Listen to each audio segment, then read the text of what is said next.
రాజుల గ్రంథము 4వ అధ్యాయం 1వ వచనం చూద్దామండి. అంతటా ప్రవక్తల శిష్యులలో ఒకని భార్య, నీ దాసుడైన నా పెనిమిటి చనిపోయెను, అతడు యెహోవా యందు భక్తిగలవాడై యుండెనని నీకు తెలిసేయున్నది.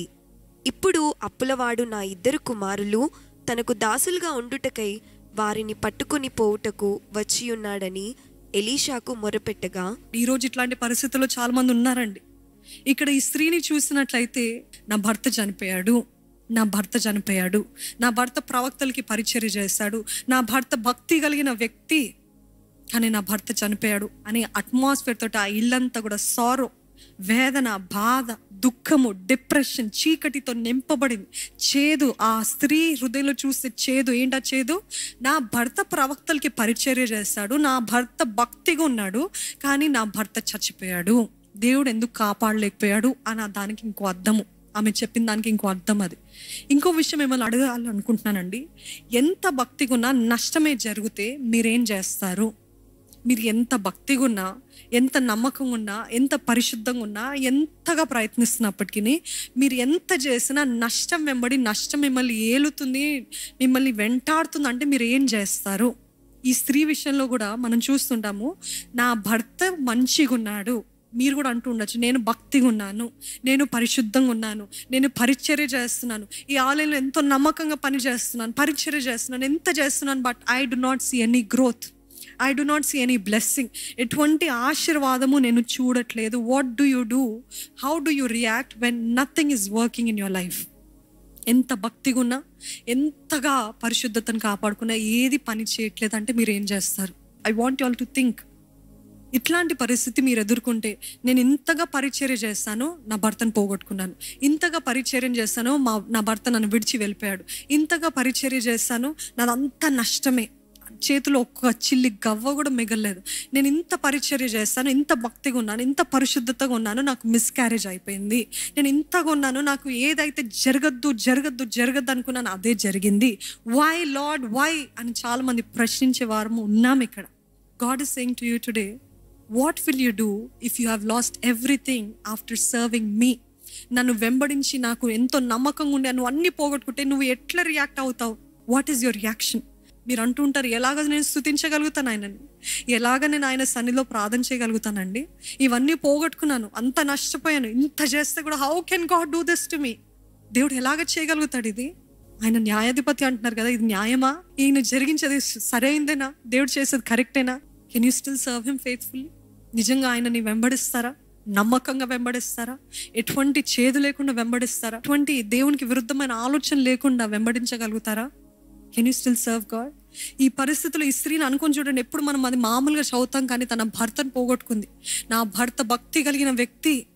ఈరోజు మీరు కూడా అంటూ ఉంటారు, నేను ఏదైతే పాటించాలో అన్ని పాటించేశానండి. ద 7 steps టు బ్లెస్సింగ్ అంటే ఆ 7 steps ఫాలో అయ్యాను. 7 steps టు ప్రాస్పరిటీ అంటే ఆ 7 steps టు ప్రాస్పరిటీ నేను ఫాలో అయ్యాను. 7 steps టు గ్రోత్, సక్సెస్, లేకపోతే దేవునికి దగ్గర అవ్వాలంటే ఏమి చేయాలని అన్నీ కూడా నియమాలు అన్నీ పాటించాను, కానీ ఇంకనూ నష్టపోయాను. నేను ఉపవాస ప్రార్థన చేస్తాను, నేను దేవుని సన్నిధిలో మోకరించాను, దేవుని సన్నిధిలో సాష్టాంగపడ్డాను, దేవుని సన్నిధిలో ఉచ్చరింప సఖ్యము కానీ మూలుగులతో ఏడ్చాను, but still I'm facing loss. యోబులాగా ఐఎమ్ స్టిల్ ఫేసింగ్ లాస్. ఇటువంటి పరిస్థితులు ఉన్నవారైతే చేతులు ఎత్తి హల్లెలూయా చెప్తారండి. కొంతమంది ఉన్నారు, ఏంటా పరిస్థితి, ఏంటది పోగొట్టుకుంది, ఎవరిని పోగొట్టుకున్నారు, ఏంటి ఆ ఉద్యోగం పోగొట్టుకుంది, ఏంటది ఆ స్థాయి పోగొట్టుకుంది, ఏంటి ఆ పొజిషన్ పోగొట్టుకుంది, మీకు ఆ అనుమానం వచ్చి ఉండొచ్చు, ఆ సందేహం వచ్చి ఉండొచ్చు. I'm serving God but I have lost it all. ఇన్ని రోజులు ఉపవాస ప్రార్థనని మొరపెడుతున్నాను, నథింగ్ ఇస్ చేంజింగ్. ఇన్ని రోజులు దేవుని సన్నిధిలో కన్నీరు విడుస్తానని అన్ని సంవత్సరాలు అయిందండి, నథింగ్ ఇస్ చేంజింగ్. ఇంకా నష్టమే మమ్మల్ని వెంటాడుతుంది. చాలా మందికి ఎట్లుంటుందో తెలుసా అండి, వారు ఎంత ప్రార్థన చేసినా పక్కనున్న వారు, మీకు పొరుగు వారు వేషధారి, వ్యభిచారి, అబద్ధిక్కులు, కానీ వాళ్ళు అట్లాగా ఎదుగుతూ పోతున్నారు. కానీ I'm living this precious pious life towards God. దేవునికి ఎంతో ఇష్టంగా జీవించాలని ఎంత సాయశక్తులు ప్రయత్నిస్తున్నాను, కానీ ఈ వేషధారి, ఈ వ్యభిచారి వీళ్ళందరూ అసలు పట్టుపడట్లేదండి. వీళ్ళు ఇంతగా అభివృద్ధి చెంది వీళ్ళు అడిగిందెల్లా పొందుకుంటున్నారేంటి అనే సందేహాలు చాలా మందికి ఉంటుందండి.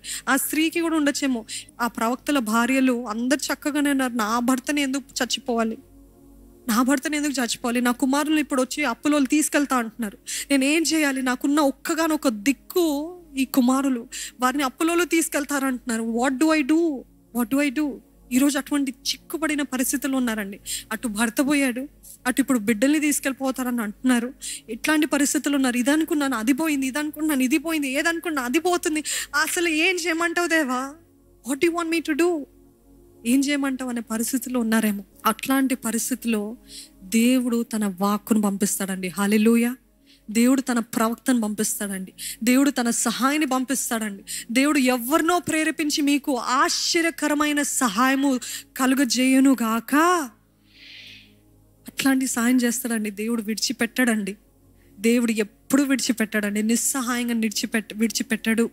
మీరు అంతగా వెంబడించారు కదా దేవుణ్ణి, మీరు పరిశుద్ధతను కాపాడుకున్నారు కదా, ఎంతగో భక్తిగా జీవించారు, ఉపవాస ప్రార్థనలు, కన్నీటి ప్రార్థనలు, నిద్రలేని రాత్రులు, ఇవన్నీ వెంబడిస్తున్నారు కదా. మర్చిపోయాడు అనుకుంటున్నారు, అన్యాయం చేస్తాడు దేవుడు అంటున్నారు, దేవుడు అసలు లెక్క చేయట్లేదు, దేవుడు నేను అంటే ఇష్టం లేదు అనుకుంటున్నారేమో. కానీ దేవుడు న్యాయాధిపతి. Hallelujah. He is a righteous judge. ఆయన ఎప్పుడు విడిచిపెట్టాడు. దేవుని వెంబడించే వారికి ఇది ఒక గొప్ప భాగ్యం. ఏంటో తెలుసా? నేను అంధకార లోయలో నడిచినప్పటికీ నా దేవుడు అక్కడ కూడా నాతో ఉన్నాడు. ఆమేన్. నేను కొండపైకి ఎక్కినా కానీ నా దేవుడు అక్కడ నా తోడు ఉన్నాడు. నేను ఎముకల మధ్యలో నడుస్తున్నప్పటికీ, ఎండిన ప్రాంతాల్లో నడుస్తున్నప్పటికీ నా దేవుడు అక్కడ ఉన్నాడు. యెహోవా ఈరే, ఎల్రోయి, నన్ను చూచుచున్న దేవుడు, నన్ను పోషించే దేవుడు, నన్ను విడిచిపెట్టే దేవుడు కాదు. ఈరోజు ఎంతమందికి ఆర్థిక ఇబ్బందుల్లో ఉన్నారండి. అప్పులు వెంబడి అప్పులు, నిస్సహాయ స్థితిలో ఎక్కడో వస్తుంది ఈ సహాయం. హూంషుడయా, ఎక్కడ చూసినా మార్గాలు మూయబడ్డాయి. ఏ తలుపు తట్టినా ఎవరు లేరు. ఎందుకంటే ఇప్పటికే అప్పులు పాలై ఉన్నారు, ఇప్పటికే ఎన్ని ఆర్థిక బాధలతో ఉన్నారు, ఇప్పటికే ఎన్నో వేదనలతో ఉన్నారు. ఇంకెక్కడ వెళ్ళాలి, ఇంకేం చేయాలి అర్థం కాని పరిస్థితుల్లో చాలామంది ఒకటే ఒక మార్గం, ఆత్మహత్య అనుకుంటూ ఉంటారు. కానీ అటువంటి పరిస్థితులు ఈ స్త్రీ కూడా ఉందండి. నా కుమారులు తీసుకెళ్తున్నా, నా భర్త పోయాడు, ఇంకేం చేయమంటావు, ఇంకా నాకు చావే దిక్కు అనుకున్న పరిస్థితిలో దేవుడు తన వాక్కుని, తన ప్రవక్తని, తన ఆశ్చర్యమైన సహాయాన్ని పంపించాడు. అట్టి రీతి ఆయన ఆశ్చర్యమైన సహాయము నీకు నాకు కూడా దయచేయును గాక. దేవుడు దయచేస్తాడు. నమ్మకం ఉందా? విశ్వాసం ఉందా? చూడండి, చాలా మంది అనుకుంటూ ఉంటారు ఇంకా నాకు ఆప్షన్స్ లేవు. All options are closed, all doors are shut. అన్ని మార్గాలు మూసివేయబడ్డాయి, అన్ని తలుపులు వేయబడ్డాయి.